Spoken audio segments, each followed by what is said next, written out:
Hi, I'm Kelsey with Peacock Family Chiropractic. Today I'm going to show you how to make our blueberry lemon smoothie, which is a great start to our 45-day challenge if you are starting that with us. So first of all, you're going to need just 1 cup of blueberries. Ideally, you're going to get those organic and frozen. 1 cup of water. If you prefer, you could substitute it for coconut milk or almond milk or even a coconut water that's unsweetened. There's stevia, which is optional if you'd like to add a couple drops in. 1 drop will go a long way. And this is a great liquid sweetener that we use to sweeten a lot of our different recipes that doesn't have the high glycemic load that traditional sugar does.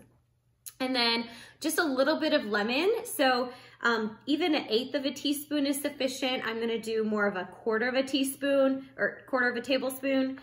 If you don't have lemon, you could use Young Living's Vitality Lemon Essential Oil, 1 or 2 drops of that.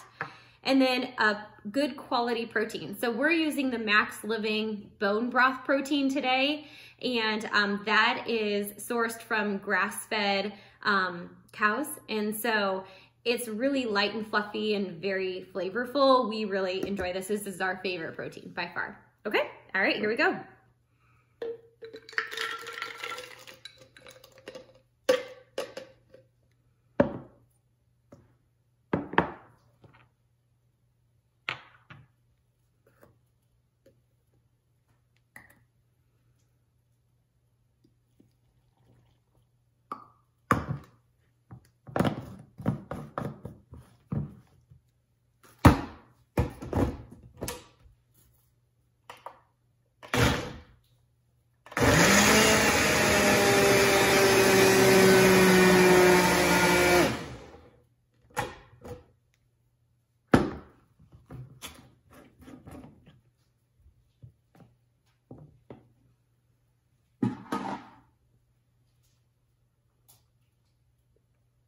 Okay, it's really good. Enjoy.